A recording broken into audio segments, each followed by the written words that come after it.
Hello friends, कैसे हैं मैं आप सब। उम्मीद करती हूँ मैं आप सब ठीक होंगे।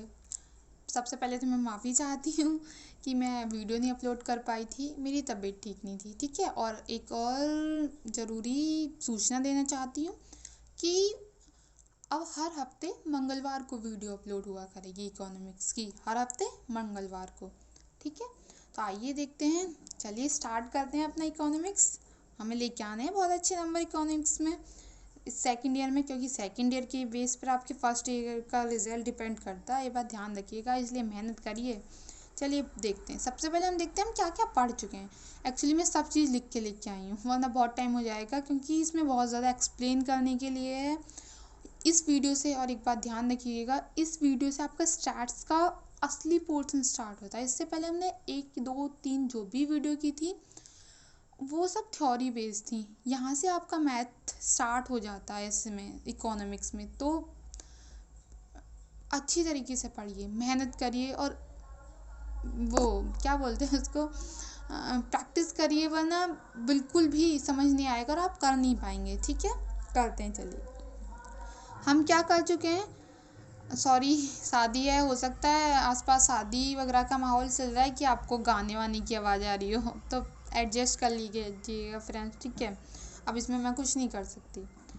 क्या कर सकते हैं, पहला क्या है, पहला हम चैप्टर पढ़ चुके हैं क्वांटिटेटिव टेक्निक्स। हम दूसरा चैप्टर कर लिया था हमने डाटा कलेक्शन की, डाटा का कलेक्शन कैसे करते हैं। हमने तीसरा चैप्टर कर लिया क्लासिफिकेशन एंड टैबुलेशन। देखिए अब मैं इसको समझा नहीं सकती हूँ, बहुत टाइम वेस्ट हो जाएगा और मैं थोड़ा थोड़ा भी समझाने लगी। अगर आपने वीडियो नहीं देखी है तो फ्रेंड्स पहले चैनल पर जाके ये तीनों वीडियो देखिए, वरना आपको कुछ समझ नहीं आएगा, क्योंकि इन्हीं तीनों वीडियो से आपका बेस क्लियर होगा कि डाटा क्या होता है, क्लासिफिकेशन क्या है, क्वांटिटेटिव क्या है। ठीक है, तभी समझ आएगा। और प्लीज़ फ्रेंड्स, बहुत मेहनत करनी पड़ती है। Do subscribe my channel. Notes बनाओ, और फिर पहले मुझे खुद से नोट्स बनाने पड़ते हैं, फिर डालने पड़ते हैं, इसलिए प्लीज़ फ्रेंड डू सब्सक्राइब। आइए पढ़ते हैं, क्या चैप्टर का नाम क्या है, ये चैप्टर 4 है। इसके 2 पार्ट होंगे क्योंकि थोड़ा बड़ा है ना, ये फर्स्ट पार्ट है। स्टार्ट करते हैं। समंकों का रेखाचित्र प्रस्तुतिकरण, डायग्रामेटिक रिप्रेजेंटेशन ऑफ डाटा। अगर आपको लगता है कि मैं थोड़ा तेज़ पढ़ाती हूँ, थोड़ा स्लो पढ़ाती हूँ, तो आप मुझे कमेंट में लिखिएगा, मैं उस हिसाब से पढ़ाना स्टार्ट कर दूँगी। ठीक है ना। तो समंकों का रेखाचित्र प्रस्तुतिकरण, डायग्रामेटिक रिप्रेजेंटेशन ऑफ डाटा। तो ये 2 प्रकार का होता है। पहला डायग्रामेटिक रिप्रेजेंटेशन, चित्रमय प्रदर्शन। दूसरा ग्राफिक रिप्रेजेंटेशन, बिंदु रेखीय प्रदर्शन। अभी आप ये भूल जाइए बिल्कुल, क्योंकि इसको हम नेक्स्ट वीडियो में कवर करेंगे, क्योंकि इसी जो डायग्रामेटिक रिप्रेजेंटेशन है इसी पर 2 पार्ट आने वाले हैं। पहला पार्ट ये, इसके बाद एक और पार्ट आएगा, उसके बाद इसकी बात करेंगे। तो आप ये ध्यान रखिए कि ये 2 प्रकार के होते हैं, चित्रमय प्रदर्शन और बिंदु रेखीय प्रदर्शन। ठीक है, आइए बात करते हैं कि चित्रमय प्रदर्शन क्या है। सबसे पहले तो आप समझिए कि डाटा को जब हम ग्राफ पर रिप्रेजेंट करते हैं तो हम एक्सिस पर रिप्रेजेंट करते हैं। अगर आपने 10th में मैथ पढ़ा होगा, अगर किसी ने 12th में पढ़ा है तो बहुत अच्छी बात है, उससे प्रॉब्लम नहीं होगी। अगर 10th तक भी मैथ पढ़ा है तो आपको पता होगा एक्सिस होते हैं हमारे पास, ऐसे करके हम एक्सिस को ड्रॉ करते हैं। ये एक्स एक्सिस है, ये वाई एक्सिस है। ठीक है, तो जिनको ऐसे हम पिलर के थ्रू रिप्रेजेंट करते हैं वो क्या होते हैं, वो चित्रमय प्रदर्शन कहलाता है। अभी आप सिर्फ ये समझिए, आगे जाके आपको सब पता चलेगा ये बड़ा क्यों है, ये छोटा क्यों है, ये किस तरीके से करते हैं। Sorry friends. एडवांटेज, लाभ, चित्र डाटा को सरल बनाता है। ठीक है, अब हम ये पढ़ रहे हैं डाटा, हम डायग्राम का यूज़ कर रहे हैं, तो हम क्यों कर रहे हैं, हमें क्या ज़रूरत है कि हम डायग्राम यूज़ करें वगैरह वगैरह। हमने टैबुलेशन, हम इससे पहले हम ये टैबुलेशन पढ़ चुके हैं ना, कि हम एक वो सारणी में इसको रिप्रेजेंटेशन, इसको डाटा को शो कर देते हैं। अरे नहीं, पर क्या प्रॉब्लम आती है कि सारणी या टैबुलेशन में सिर्फ वही लोग समझ सकते हैं जिनकी इकोनॉमिक्स अच्छी है, जो पढ़ने में अच्छे हैं, जो समझ सकते हैं। वो लोग नहीं पढ़ सकते जो अच्छे ना हो पढ़ने में, या जो अनपढ़ हों, जो नहीं पढ़ पाए हों। ठीक है, तो इसे छोटे बच्चे भी समझ सकते हैं, हाँ, उससे छोटे बच्चे नहीं समझ सकते। तो इसके एडवांटेज पढ़ते हैं। चित्र डाटा को सरल बना देते हैं। बिल्कुल, अगर हम कोई चीज़ चित्र से पढ़ते हैं, जैसा आपने जितने आप छोटी क्लास की नोटबुक देखेंगे, दूसरी तीसरी चौथी, उतने ज़्यादा उसमें चित्र होते हैं बुक में, क्योंकि वो हमारी पढ़ाई को आसान बना देते हैं। छोटे बच्चे इससे खुशी से उन्हें पढ़ पाएँ और जल्दी समझ पाएँ, अधिक समय तक स्मरण रहते हैं। बिल्कुल, जब हम चित्र के द्वारा कोई चीज़ देखते हैं, हमें अगर जैसे पिक्चर में, मूवी में चित्र ही होती है, सीन चलते हैं, इसलिए हमें वो सीन बहुत टाइम तक याद रहते हैं, वरना वैसे याद नहीं रहेंगे। अगर हम कोई ऑडियो बुक वगैरह सुनते हैं तो वो चीज़ याद नहीं रहती हैं। ठीक है, विशेष शिक्षा ज्ञान की आवश्यकता नहीं होती, जैसे मैंने अभी बताया, इसमें विशेष शिक्षा और ज्ञान की आवश्यकता नहीं होती, इसमें कोई समझाने वाली बात नहीं है। आकर्षक एवं प्रभावशाली होते हैं। बिल्कुल, अगर मैं इन बॉक्स में अच्छे से कलर को कर दूँ, इसको रेड या ब्लू या येलो कर देती हूँ, तो अच्छा लगेगा। वो तुलना करने में सहायक होते हैं। अभी आपको पता चलेगा तुलना करने में कैसे सहायक होते हैं। ठीक है, आगे देखते हैं। आगे हम बात करते हैं चित्रों के प्रकार की। चित्र कितने प्रकार के होते हैं? काइंड्स ऑफ डायग्राम, एक विमा या एक विस्तार वाले चित्र, वन डायमेंशनल डायग्राम्स। अभी मैं सिर्फ आपको इनके नाम पढ़ के बता रही हूँ, ठीक है। आगे हम सब एक एक करके समझेंगे। ये मत सोचिएगा कि मैंने सिर्फ यहाँ पे लिख दिया, ऐसे रटवा रही हूँ। जैसे जैसे वीडियो के पार्ट आएंगे, आपका पूरा कॉन्सेप्ट क्लियर हो जाएगा और आप सब कर लेंगे, ठीक है। इसका ये वाला पार्ट और जो अगला पार्ट आएगा, आपके ये सारे कॉन्सेप्ट क्लियर हो जाएंगे, आपको कोई प्रॉब्लम नहीं होगी। और इस चैप्टर को ढंग से करिएगा, एग्ज़ाम में आ सकता है। आपको डाटा का कलेक्शन दे सकते हैं और आपको बोल सकते हैं इसको डायग्राम के रूप में रिप्रेजेंट करिए, ठीक है। तो ढंग से समझिएगा। द्विविमा या दो विस्तार वाले चित्र, टू डायमेंशनल डायग्राम्स। त्रिविमा या तीन विस्तार वाले चित्र, थ्री डायमेंशनल डायग्राम्स। मानचित्र, कार्टोग्राम्स और मैप डायग्राम्स। चित्रलेख, पिक्टोग्राम्स। आगे पढ़ते हैं।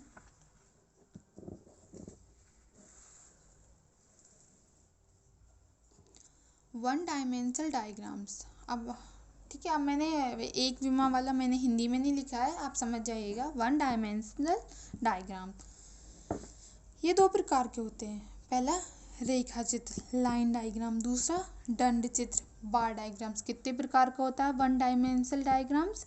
ये दो प्रकार के होते हैं, रेखा चित्र, लाइन डायग्राम। दूसरा दंड चित्र, बार डायग्राम। ठीक है, अब मैं हिंदी नहीं बोलूँगी, अभी से मैं इनके इंग्लिश वर्ड बोलूँगी, आप ध्यान रखिएगा इनको इंग्लिश में क्या बोलते हैं। और आप भी कोशिश करिए थोड़ा इंग्लिश यूज़ करने की। अगर एग्ज़ाम में थोड़ा इंग्लिश लिखेंगे तो अच्छे नंबर मिलेंगे। और ठीक है, तो रेखा चित्र और वो लाइन डायग्राम और बार डायग्राम में सिर्फ एक ही अंतर है, इसको हम लाइन से रिप्रेजेंट करते हैं और इसको हम ऐसे पिलर, ऐसे खंबे होते हैं ना, खंबा समझ लीजिए आप, उसको उससे रिप्रेजेंट करते हैं। समझेंगे आगे, ठीक है। उस ऐसे रिप्रेजेंट करते हैं। अब आगे देखिए लाइन डायग्राम क्या है। अभी लाइन डायग्राम क्या है अभी समझिए। जैसे कि अभी कोविड में बहुत डेथ वगैरह हुई थी, तो राजस्थान में, जैसे ये आर से राजस्थान को रिप्रेजेंट किया है मैंने। जैसे राजस्थान में 50 लोगों की मौत हो गई है, और यूपी में 80 लोगों की डेथ हो गई है, और दिल्ली में 150 लोगों की डेथ हो गई है, और यहाँ महाराष्ट्र में 110 लोगों की डेथ हो गई है। ठीक है, तो हम इसको कैसे, मैंने तो अभी यहाँ पे प्रेजेंट कर दिया है, ये इसका रिप्रेजेंटेशन। हो सकता है आपको समझ में नहीं आए, अभी मैं करके बताऊँगी। पर ये ऐसे कैसे इसका प्रेजेंटेशन हो गया, आखिर हमने कैसे किया? तो पहली बात, ये सब चीज़ें स्केल से कीजिएगा। मैंने स्केल यूज़ नहीं किया है, मैं जस्ट ऐसे ही आपको समझाने के लिए कर रही हूँ, पर एग्ज़ाम में स्केल यूज़ कीजिएगा, वरना एग्ज़ामिनर बिल्कुल नंबर नहीं देगा। तो सबसे पहले आप एक्स और वाई एक्सिस लेंगे। जैसे अभी मैंने समझाया था, एक्सिस होते हैं, ये एक्स एक्सिस होता है, ये वाई एक्सिस होता है। ठीक है, वो मैंने छोटा ले लिया, आप उस अकॉर्डिंग बड़ा लीजिए जितनी बड़ी संख्या है। जैसे यहाँ 110 है। और एक बात ध्यान रखिएगा, ये जो एक्सिस और वाई एक्सिस होते हैं, इनके यहाँ पे 0 होता है, ठीक है। और यहाँ पे ऐसे संख्या लेके चलते हैं 1 2, पर जितनी बड़ी संख्या होगी उतनी ज़्यादा हम गैप बढ़ाते जाते हैं। जैसे अभी हम देखेंगे, हमारा यहाँ डाटा 50 है, 80 है, 150 है, 110 है, ठीक है। तो हम यहाँ पे 0 लेके हम इसको कर सकते हैं, यहाँ पे डायरेक्ट हम 40 पर। ध्यान रखिएगा जो इनका अनुपात है, जो हम इनको जितना हम गैप छोड़ रहे हैं, वो गैप बिल्कुल इक्वल होना चाहिए। जैसे यहाँ पे 40 है, तो अब यहाँ 80 होगा, यहाँ 120 होगा, ठीक है, और यहाँ 160 होगा। तो हमने 40 40 40 का अंतर रखा है, तो अंतर क्या होना चाहिए, अंतर बराबर होना चाहिए। अब देखिए आप, वो राजस्थान में कितनी मौत हुई है, राजस्थान में 50 मौत हुई है, 50 क्या होगा, लगभग 40 से हल्का सा ऊपर होगा। तो ऐसे लाइन खींच दी और यहाँ पे आर लिख दिया। फिर देखिए यूपी में 80 है, 80 तो 80 तो यही है, ऐसे खींच दिया, ये यूपी हो गया। दिल्ली में कितनी मौत हुई है, दिल्ली में 150 मौत हुई है, तो 150 लगभग यहाँ होगा, हाँ यहाँ होगा ना। तो आप 150 के लिए ऐसे ही इस लाइन को ऐसे खींचेंगे। और महाराष्ट्र में 110 है, तो 110 यहाँ होगा, यहाँ कहीं, सॉरी यहाँ कहीं होगा, हाँ यहाँ कहीं। तो इसको यहाँ पे और जितनी हो, अगर और डाटा दिया हो, नागालैंड, नेपाल तो अदर कंट्री हो गया, गुजरात और हमारे स्टेट दिए होते हैं, तो हम और स्टेट को रिप्रेजेंट कर सकते हैं इसी तरीके से, ठीक है।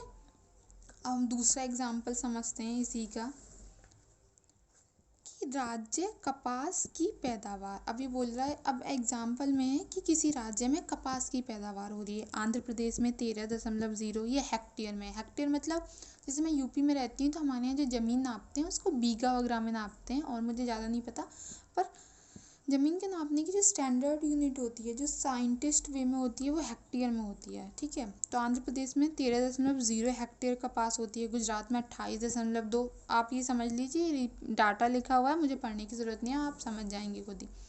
तो अब हम इसको कैसे रिप्रेजेंट करेंगे, अब आप देखिए इसमें सबसे छोटा डाटा कहाँ है, सबसे छोटा डाटा 13 है। तो हम ऐसे छोटे टुकड़ों में इक्वल करेंगे, जो हम अगर हम एक एक करके लिखेंगे 0 1 2 3 4 5 6 तो 28 तक लिखना पड़ेगा। अगर और डाटा होता है, जैसे हमारा 160 है, यहाँ 150 तक था, यहाँ पे अभी जो हमने समझा वहाँ 150 तक था, तो हमें 150 तक गिनती लिखनी पड़ती नहीं, इसलिए हम ऐसे टुकड़ों में डिवाइड कर लेते हैं, तो हमें ज़्यादा संख्याएँ नहीं लिखनी पड़े। अगर हम इसको लिखना चाहें तो हम ऐसे लिख सकते हैं, यहाँ 0 से स्टार्ट करके यहाँ से 10, पर अंतर समान होना चाहिए, ये बात ध्यान रखिएगा, अंतर समान हो, 10 20 30 40, 40 तक काम चल जाए, क्योंकि हमारी सबसे बड़ी संख्या क्या है, 28। अब देखिए आंध्र प्रदेश में कितना कपास पैदा हो रहा है, आंध्र प्रदेश में 13.0, 13 कहाँ होगा, 13 लगभग यहाँ होगा, तो ये AP हो गया आंध्र प्रदेश का कपास। गुजरात में 28.2, 28 क्या होगा, लगभग यहाँ होगा, तो ये गुजरात हो गया। मध्य प्रदेश में 15.6, 15 कहाँ होगा, 15 यहाँ होगा बीच में लगभग, हाँ, तो ये मध्य प्रदेश हो गया। महाराष्ट्र कहाँ, 21, ये लगभग यहाँ होगा, यहाँ, ठीक है। आप स्केल से करिएगा, यहाँ गैप बराबर ले लीजिएगा, ये वैसे इससे कोई फ़र्क नहीं पड़ता, फिर भी स्केल से करेंगे और गैप बराबर लेंगे तो अच्छा होगा, एग्जामिनर के पर अच्छा इम्प्रेशन पड़ता है। महाराष्ट्र और कर्नाटका 15.1, तो 15 लगभग इसके पास होगा, बिल्कुल हल्का सा छोटा, या यहाँ पे इसको यहाँ पे लिख सकते हैं थोड़ा सा दूर, कर्नाटका, ठीक है। ये तो हो गया लाइन डायग्राम।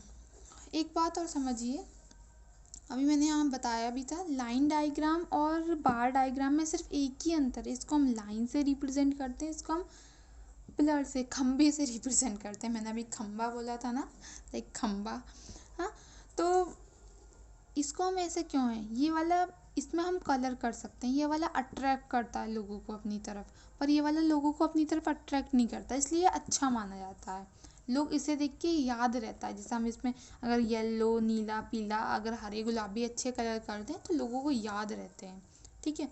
तो बार डायग्राम ये इतने प्रकार के होते हैं, यहाँ मैंने लिखे हैं, ये 8 प्रकार के होते हैं, बस आपको सिर्फ इसमें 5 पढ़ने हैं। सरल दंड चित्र, द्विदशा दंड चित्र, अंतर्विभक्त दंड चित्र, प्रतिशत अंतर्विभक्त दंड चित्र और मिश्रित दंड चित्र, ठीक है। तो हम बात करते हैं यहाँ पहले वाले की, सरल दंड चित्र, और हमें यहाँ सिर्फ 5 ही क्यों पढ़ने हैं, क्योंकि आपके सिलेबस में 5 ही दिए हुए हैं, आपके सिलेबस में ये 3 दिए नहीं हुए हैं, इसलिए हम ये बाकी नहीं पढ़ रहे हैं।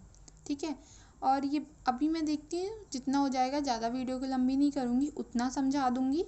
और बाकी जो है वो हम इसके तो हम सारे पढ़ेंगे, जो हम 2 डायमेंशनल है वो हम कल से स्टार्ट करेंगे। अभी हमने देखा ना डायग्राम कितने प्रकार के होते हैं। चलिए बात करते हैं सरल दंड चित्र कि सरल दंड चित्र कैसे बनाएं। अगर इसी को, ये जो लाइन है, अगर इसी को मैं खंबे का रूप, मतलब इसी को मैं ऐसे पिलर का रूप दे दूँ, इन्हें मैं मोटा कर दूँ, क्या कर दूँ, इन्हीं को मैं ऐसे मोटा कर दूँ। और पर ये बात ध्यान रखिएगा फ्रेंड्स, इनकी जो ये मोटाई, ये जो चौड़ाई है, ये बिल्कुल बराबर होनी चाहिए। मैंने स्केल यूज़ नहीं किया, जैसे ये पतला, ये थोड़ा सा मोटा, ये बिल्कुल पतला हो गया, ये बिल्कुल नहीं होना चाहिए, वरना एग्जामिनर आपको एक भी नंबर नहीं देगा। आप सही करके आएंगे, आपको फिर भी नंबर नहीं मिलेंगे। इसलिए मैं स्केल से नहीं बना रही हूँ, आप स्केल से बनाइएगा। मैं आपको फिर बोल रही हूँ, आप स्केल से बनाइएगा। कि जैसा अभी हमने ये यहाँ पे ये डाटा समझा, अगर इसको हम इस तरीके से पिलर की तरह, खंबे की तरह बना दें, तो ये क्या हो जाएगा, ये हो जाएगा सरल दंड चित्र, बार डायग्राम। और ये क्या था, ये क्या था, ये लाइन डायग्राम है, और ये क्या है, बार। आप फिर से मैं बोल रही हूँ, इनमें सिर्फ यही अंतर है कि इसको लाइन से प्रेजेंट करते हैं, इसको पिलर्स से प्रेजेंट करते हैं, इसको लाइन से, सिर्फ एक पतली लाइन से, इसको मोटी लाइन से प्रेजेंट करते हैं, क्योंकि ये अच्छा लगता है देखने में। हम इसमें कलर कर सकते हैं, हम इसमें कलर नहीं कर सकते हैं, ये प्लेन ब्लैक कलर के बनते हैं लाइंस, इसलिए ये अच्छा था। जैसे आपने देखा होगा जब टीवी पे वोटिंग वगैरह चलती है, इलेक्शन होते हैं, तो जैसे बीजेपी इतनी आगे चल रही है, तो ऐसे पिलर्स दिखाते हैं, जैसे ये मान लीजिए ये बीजेपी है, हाँ, ये यहाँ पे ये कांग्रेस है, और यहाँ पे अदर मान लीजिए जो भी है, ठीक है ना, इस तरीके से रिप्रेजेंट करते हैं। आइए देखते हैं, फिर करते हैं। अभी हमने देखा, अभी हमने यहाँ पढ़ा था कि ये बार डायग्राम 2 प्रकार के होते हैं। बार डायग्राम 8 प्रकार के होते हैं। हम 8 में से हमें ये 5 पढ़ने हैं। सरल दंड चित्र तो हम पढ़ चुके हैं कि लाइन डायग्राम को ही जब ऐसे रूप दे दिया जाता है, पिलर्स का रूप दे दिया, लाइन डायग्राम को जब पिलर्स का रूप दे दिया जाता है, तो ये सरल दंड चित्र बन जाता है। ठीक है, अब हम पढ़ेंगे द्विदशा दंड चित्र किसे बोलते हैं। आइए देखते हैं द्विदशा दंड चित्र। Duo directional bar diagram. Example, जैसे दुकानदार, लाभ हानि, ये मैंने क्यों लिखा है एग्जाम्पल दुकानदार या लाभ हानि, उसमें भी हम तुलना करते हैं। पर हम जो अभी हमने बार डायग्राम देखा था, जो सरल आपने सरल बार डायग्राम देखा था, सिंपल बार डायग्राम, उसमें आप प्रेजेंट नहीं कर सकते थे कि किसी को कितना नुकसान हुआ है। उसमें सिंपल आप तुलना कर सकते हैं, जैसे कि यूपी में इतनी मौतें हुई हैं, गुजरात में इतनी हुई हैं, यहाँ पे दिल्ली में इतनी हुई है, नागालैंड में इतनी हुई हैं। पर आप यहाँ पे इस वाले डायग्राम में, आप इस वाले बार डायग्राम में आप रिप्रेजेंट कर सकते हैं कि किसी को कितना नुकसान हुआ है और कितना फ़ायदा हुआ है। अगर कोई एग्जामिनर पूछे कि हम कौन से डायग्राम में ये रिप्रेजेंट कर सकते हैं कि नुकसान और फ़ायदा, लाभ और हानि बता सकते हैं, तो वह द्विदशा दंड चित्र में आप लाभ और हानि बता सकते हैं। जैसे अब मैं समझाती हूँ आपको कैसे। जैसे आप यहाँ देखिए, यहाँ वर्ष है, कोई दुकानदार है, उसे लाभ और हानि बताया है, क्या है ये वर्ष। सन 2015 में दुकानदार को, यहाँ पॉजिटिव है, आगे कोई भी साइन नहीं लगा है, तो 700 रुपये का लाभ हुआ है। देखो सन 2016 में दुकानदार को पर 600 रुपये का लॉस हुआ है, क्योंकि हम माइनस है, जो चीज़ माइनस होती है वो मतलब हम लॉस में होते हैं। सन 2017 में 1100 रुपये का लाभ हुआ है। सन 2018 में 300 रुपये का लाभ हुआ है। सन 2019 में फिर से इसको 200 रुपये का लाभ हो गया, हानि हो गई है, सॉरी। ठीक है, तो अब हम क्या करेंगे, हम यहाँ पे एक्स एक्सिस बनाएंगे और यहाँ पे वाई एक्सिस बनाएंगे। ठीक है, तो अब आप देख रहे हो सबसे छोटी संख्या 200 है, तो हम यहाँ तो 0 होता है, तो हम 100 के खाने बना लेंगे। 100, 200, 300, 400, 500, 600। मैंने थोड़ा छोटी जगह ली है, इसलिए मैं पास पास बना दिया है, आप थोड़ा दूर दूर बनाइएगा। 700, 800, और देखो अब जगह कम पड़ी गई है, 900। यहाँ पे ये सन 2017 में 1100 रुपये हैं, और पर हमें ये बनाना तो 1200 तक था या 1100 तक, पर हमारा 900 तक ही बनाया। चलो आगे ले जाते हैं। 900, 1000 और यहाँ पे 1100, आप समझ जाइएगा, ठीक है। यहाँ पे हमें 1100 तक, वो मैं छोटा बना दिया। अब आप देखिए सन 2015 में कितना लाभ हुआ है। सन 2015 में 700 रुपये का लाभ हुआ है। 700 कहाँ आएगा, 700 यहाँ पर है। तो ऐसे करके ऐसे एक पिलर बना देंगे। पिलर क्यों बना रहे हैं, क्योंकि हम बार डायग्राम पढ़ रहे हैं, ना कि लाइन डायग्राम पढ़ रहे हैं। लाइन डायग्राम में लाइन बनाते हैं, पर बार डायग्राम में ऐसी मोटी लाइन बनाते हैं, ठीक है। मैं फिर से बोल रही हूँ, स्केल का यूज़ कीजिएगा वरना आपका गलत हो जाएगा, ठीक है। ये क्या हुआ, ये सन 2015 में, यहाँ पर आप सन 2015 लिख दीजिएगा। सन 2015 में लाभ है जो, पर यहाँ पे एक बात ध्यान रखिएगा, जो हमें माइनस, जो हमें हानि होती है वो हम नीचे बनाते हैं। आपको नीचे भी संख्या लिखनी पड़ेंगी। ये 100 पर ये माइनस में है, 200 उतनी जगह पे माइनस में, 300 माइनस में, 400 माइनस में, 500 माइनस में, 600 माइनस में, तो 700 माइनस में, ये 600। तो ऐसे अब आप बोलेंगे कि यार यहाँ पे तो 700 है, ये वाला पिलर तो हमें छोटा लग रहा है मैम, ये वाला पिलर हमें बड़ा लग रहा है। मैंने बोला ना यहाँ पे जगह कम रह गई थी, इसलिए छोटा बड़ा हो गया। अगर मैं स्केल से करती तो ऐसा नहीं होता, इसलिए आप एग्ज़ाम में स्केल यूज़ कीजिएगा, ठीक है।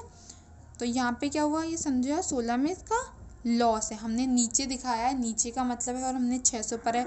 तो देखते ही साथ कोई बता सकता है इसको, जो थोड़ा भी समझदार है, अरे इसको, इस दुकानदार को सन 2016 में 600 रुपये का नुकसान हो गया है, सन 2017 में 1100 रुपये का फ़ायदा हो रहा है। तो अब हम यहाँ पे ऐसे बना देंगे और यहाँ पे सन 2017 लिख देंगे, इसको 1100 रुपये का फ़ायदा हुआ है। इस लाइन को और बढ़ा देंगे, यहाँ पे एक्स एक्सिस लिख देंगे, सन 2018 में 300 रुपये का फ़ायदा हुआ है सिर्फ इसको, सन 2018 में। सन 2019 में 200 रुपये का नुकसान हो गया। अब 200 रुपये का नुकसान हो गया है तो 200 कहाँ है, 200 यहाँ है, तो इसको नीचे बना देंगे। नीचे बनाने का मतलब क्या है, नीचे बनाने का मतलब है कि उसे नुकसान हो रहा है, और ऊपर बनाने का मतलब क्या है, ऊपर बनाने का मतलब है कि उसे फ़ायदा हो रहा है, ठीक है। अब आगे देखते हैं आगे क्या है। आगे तीसरा आ जाता है इसका बार डायग्राम के पार्ट्स में। तीसरा, अंतर्विभक्त दंड चित्र, सब डिवाइडेड डायग्राम। इसको ध्यान से समझिएगा, ठीक है। वो इजी था, ये इजी नहीं है। इजी है मतलब ध्यान से समझिएगा, डरने वाली कोई बात नहीं है। सब डिवाइडेड डायग्राम, जब एक ही राशि कई भागों में विभाजित हो, ठीक है। अभी आप समझेंगे, when the same amount is divided into several parts। अब आप इसको, ये जो इन्होंने यहाँ डाटा दिया है, अब आप इससे समझेंगे कि सेवरल पार्ट्स क्या हैं। सॉरी फ्रेंड्स, आसपास शादी का सीजन है, शादी चल रही है, अगर गाने वगैरह की आवाज़ आती है तो मैं माफ़ी चाहती हूँ, इसमें मैं कुछ नहीं कर सकती हूँ, ठीक है। तो आप थोड़ा वो एडजस्ट कर लेना, ठीक है। तो अब देखते हैं, देखिए एक स्कूल मान लीजिए कि स्कूल है, उसमें सन 2020 में मैथ के 20 स्टूडेंट्स हैं, केमिस्ट्री के 15 स्टूडेंट हैं, इंग्लिश के 15 स्टूडेंट हैं, और सन 2021 में मैथ्स के 25 स्टूडेंट हैं, केमिस्ट्री के 20 स्टूडेंट हैं, और इंग्लिश के 10 स्टूडेंट। आप कितना भी ले सकते हैं, ये मैंने सिर्फ ऐसे ही आंकड़े ले लिए हैं, मैंने ऐसे ही डाटा ले लिया है।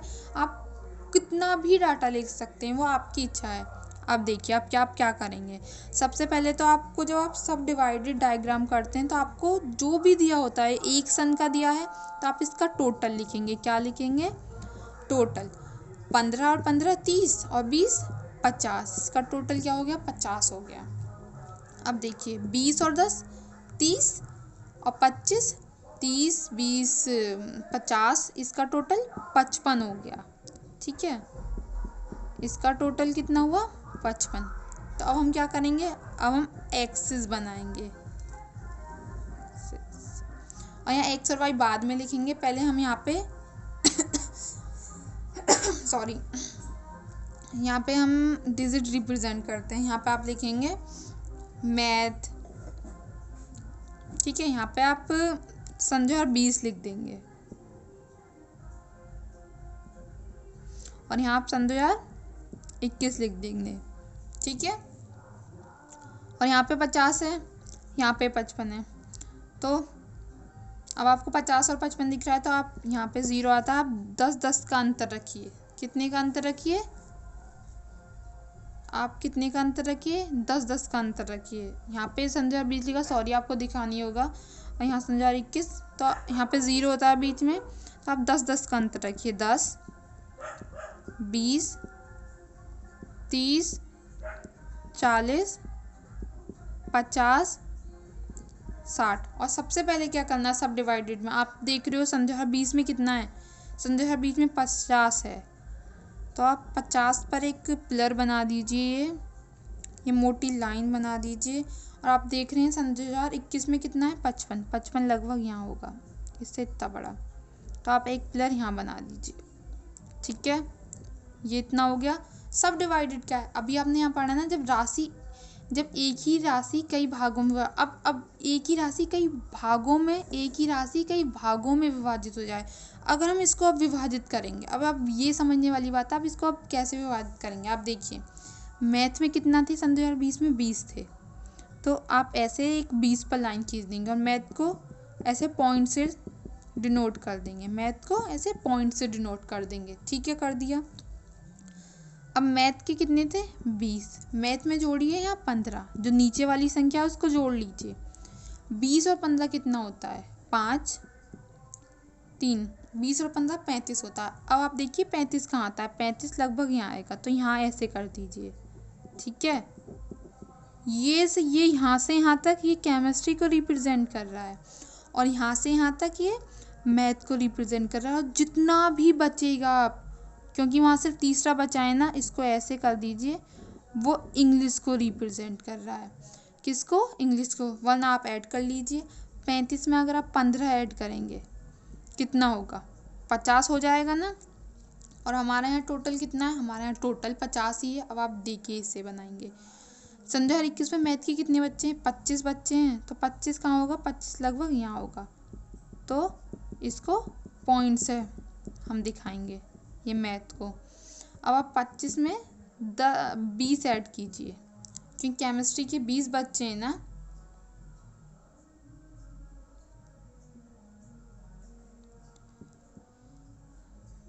पाँच, 2 और 2 4, 45, ठीक है। 45 कहाँ पे आ रहा है? 45 यहाँ पे आ रहा है।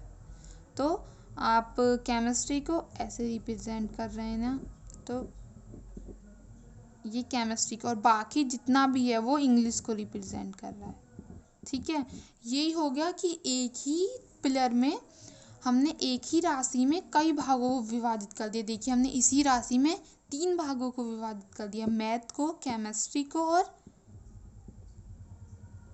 इंग्लिश को, ठीक है। ये वहाँ पे यूज़ करते हैं जहाँ हमें एक ही राशि दी हो, एक ही हमें पिलर दिया हो, और हमें बहुत सारी चीज़ें लिखनी हो। जैसे कि अगर मैं बोलूँ, आपके पास एक प्लॉट है 1 बीघे का, और आप उसमें गेहूँ भी बो रहे हैं, चावल भी बो रहे हैं, और आपने थोड़ा मक्का भी बो दिया है, और थोड़ा गन्ने भी, और भी जितनी फसलें होती हैं, थोड़ा सब्जी भी बो दिया है। तो आप इन सबको कैसे एक पिलर में, इस तरीके से एक पिलर में रिप्रेजेंट करेंगे। जैसे अब मैं बोलूँ, गेहूँ की 1 मात्रा, इसकी 3, इसकी 4, इसकी 5, इसकी 2.5, तो आप इसी तरीके से इसको रिप्रेजेंट कर देंगे। अब आगे मैं एक और एग्जांपल समझाती हूँ आपको, आप परेशान मत होइए कि आपको समझ नहीं आया।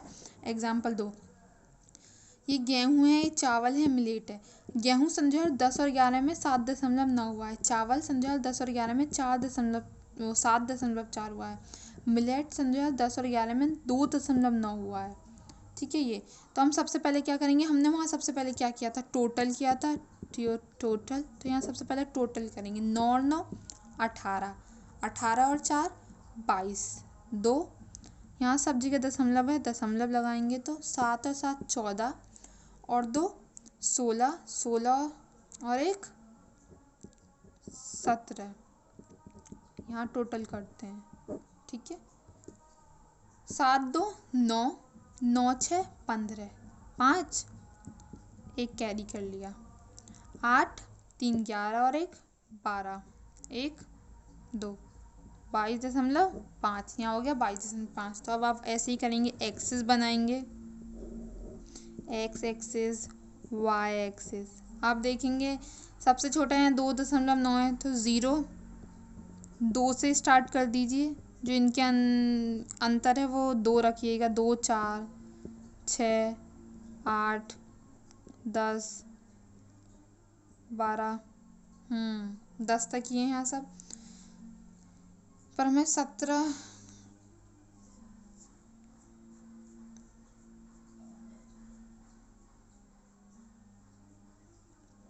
ठीक है। हमने थोड़ा छोटा बना लिया, छोटा हो गया। 14 16 यहाँ पे 18। जब भी स्केल यूज़ करना चाहिए चलिए मैं अगली बार से जब समझाऊंगी स्केल यूज़ करूँगी। तो अभी मैंने क्या बताया था, सबसे पहले आप पिलर यूज़ कर लेंगे, किसका, 17.2 का। तो यहाँ 17.2 लगभग इतना आ जाएगा। तो आप इस तरीके से पिलर बना लीजिएगा, ठीक है। और समझे 11-12 का 22.5 का पिलर बना लीजिएगा, 18 थोड़ा और ऊपर बन जाएगा ये, ठीक है। तो ये 22.5 का पिलर हो गया, ठीक है। 22.5 का पिलर हो गया। आप देख लीजिए, आप खुद भी काउंटिंग लिख सकते हैं अगर थोड़ी दिक्कत हो रही है तो, थोड़ा वैसा हो गया है। अब आप देखिए, समझे सबसे पहले इसका बनाते हैं, समझे 11 और 12 का। यहाँ 10.2 कहाँ आ रहा है, यहाँ पे आ रहा है लगभग। तो इसको ऐसे कर देंगे और यहाँ पॉइंट लगा देंगे। ये क्या हो गया, ये गेहूँ को रिप्रेजेंट कर रहा है। अब 8.6, तो आप 10.2 में 8.6 जोड़ दीजिए, 6 2 8 8 और एक हो गया 18.8। अब आप देखिए 18.8 कहाँ आ रहा है, ये 18, ये 18 है, यहाँ थोड़ा ऊपर आ रहा होगा, ये 18.8। ये यहाँ ये क्या है, यहाँ चावल है। अब बात आती है मिलेट की, जो भी ऊपर बच रहा है ये चीज़, ये मिलेट होगा। मिलेट क्या होता है, मिलेट बाजरा होता है, ठीक है, ये मिलेट होगा। अब मैं देखती हूँ, ये मैं आपके लिए छोड़ रही हूँ, आप इसको कैसे बनाएंगे मैं आपको बता देती हूँ। सबसे पहले चावल है 7.9, तो यहाँ पे आप लगभग 7.9 यहाँ आएगा, तो आप यहाँ पे बनाइएगा 7.9। फिर 7.9 में 4.4 को ऐड कर दीजिएगा। फिर ऐड करके जो भी आएगा उस पर एक वो बॉक्स बना दीजिएगा, और बाकी जितना भी स्पेस बचेगा वो मिलेट का बचेगा, बाजरे का बचेगा, ठीक है। आगे चलते हैं।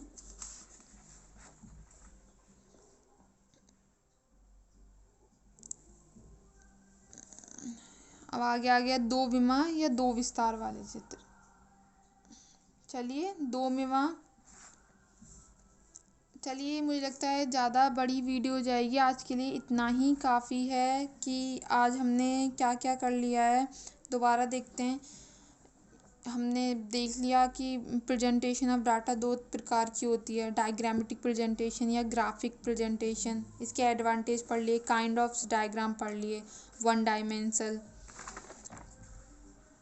हमने लाइन डायग्राम क्या होता है, बार डायग्राम क्या होता है ये पढ़ लिया है। बार डायग्राम के हमने प्रकार में से सरल दंड चित्र और द्विदशा दंड चित्र पढ़ लिया है, और अंतर्विभक्त दंड चित्र भी पढ़ लिया, अंतर्विभक्त सब डिवाइडेड दंड चित्र। अब हम इसके अगले पार्ट में बात करेंगे प्रतिशत अंतर्विभक्त दंड चित्र और मिश्रित, और इसके 2 डायमेंशनल की, ठीक है। जो भी आगे हो पाएगा हम उसकी बात करेंगे। आज के लिए इतना ही। मैं फिर से बोल रही हूँ फ्रेंड्स, मैथ का पार्ट स्टार्ट हो गया है, अब थोड़े लंबे वीडियो आएंगे, टाइम लगेगा। देखिए जिसको आते हैं पहले से, जिसने 12th में इकोनॉमिक्स किया हुआ है बहुत अच्छी बात है, पर मैं उस हिसाब से पढ़ा रही हूँ, मैं बहुत स्लो लेके चल रही हूँ कि जिसको बिल्कुल नहीं आता, जो 0 से स्टार्ट है वो भी है। अगर आपको लगता है मैं थोड़ा स्लो पढ़ा रही हूँ, मुझे फास्ट पढ़ाना चाहिए, तो आप कमेंट करिएगा। और please friend do subscribe channel.